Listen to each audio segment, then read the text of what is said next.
चारित्र्यावर संशय असल्याने पतीने पत्नीची कुऱ्हाडीने सपासप मारून करून निर्गुणपणे हत्या केल्याची धक्कादायक घटना गडचिरोली जिल्ह्यातून समोर आली। ही घटना गडचिरोली जिल्ह्यातील अहेरी तालुक्यात 17 जुलै रोजी घडली। या प्रकरणी अहेरी पोलिसांनी 0 FIR दाखल केली।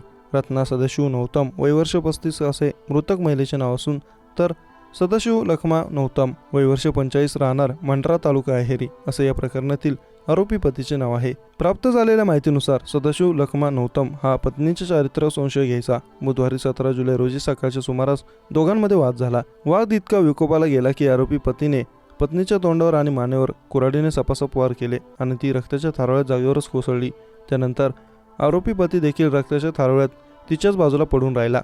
विशेष म्हणजे सदाशिव नौतम याचा 18 वर्षीय मुलगा चिरंजीव नौतम हा आपल्या शेतात काम करत असताना घरी कोणी नसल्याचे पाहून त्याने हत्या केली।